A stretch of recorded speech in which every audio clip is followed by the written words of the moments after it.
आज की कहानी है राजा दशरथ का जन्म कैसे हुआ था।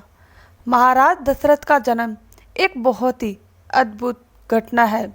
पौराणिक धर्म ग्रंथों के आधार पर बताया जाता है कि एक बार राजा अज दोपहर की वंदना कर रहे थे। उस समय लंकापति रावण उनसे युद्ध करने के लिए आया और दूर से उनकी वंदना देख रहा था।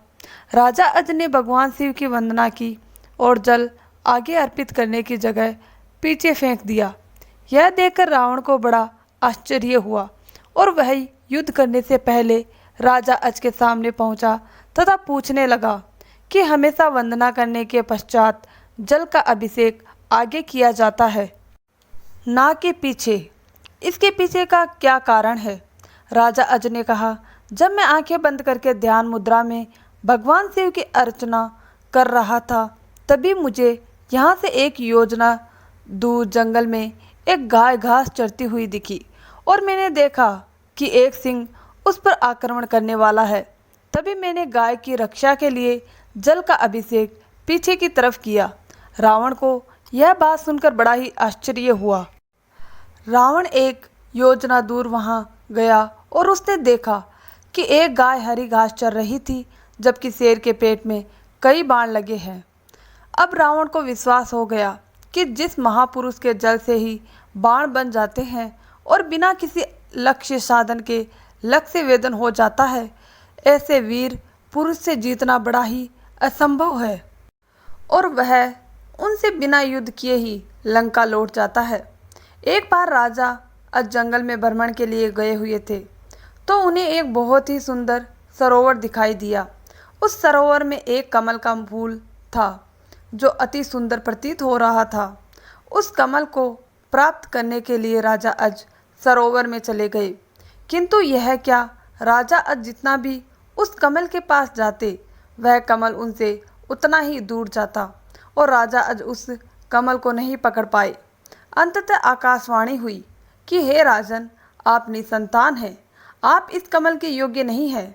इस भविष्यवाणी ने राजा अज के हृदय में एक भयंकर घात किया था। राजा अज अपने महल में लौट गए, चिंताग्रस्त करने लगे क्योंकि उन्हें संतान नहीं थी, जबकि वह भगवान शिव के परम भक्त थे। भगवान शिव ने उनकी इस चिंता को ध्यान में लिया और उन्होंने धर्मराज को बुलाया और कहा, तुम किसी ब्राह्मण को अयोध्या नगरी पहुंचाओ जिससे राजा अज को संतान की प्राप्ति के आसार हो।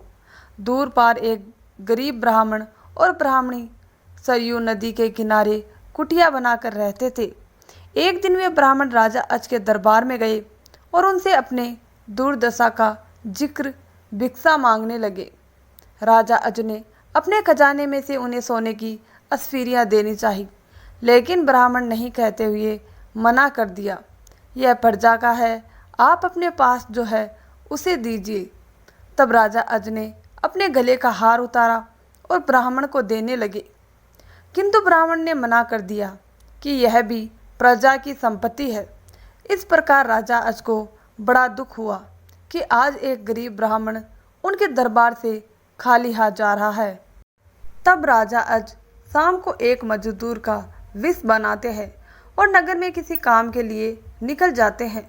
चलते चलते वह एक लोहार के वहाँ पहुँचते हैं और अपना परिचय बिना बताए वहाँ विनय कर काम करने लग जाते हैं।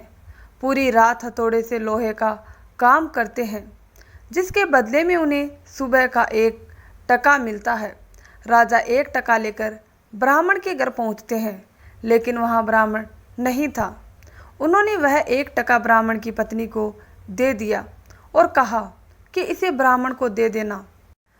जब ब्राह्मण आया तो ब्राह्मण की पत्नी ने वह टका ब्राह्मण को दिया और ब्राह्मण ने उस टके को जमीन पर फेंक दिया। तभी एक आश्चर्यजनक घटना हुई। ब्राह्मण ने जहाँ टका फेंका था वहाँ गड्ढा हो गया। ब्राह्मण ने उस गड्ढे को और खोदा तो उसमें से सोने का एक रथ निकला तथा आसमान में चला गया। इसके पश्चात ब्राह्मण ने और खोदा तो दूसरे सोने का रथ निकला और आसमान की तरफ चला गया। इसी प्रकार से 9 सोने के रथ निकले और आसमान की तरफ चले गए।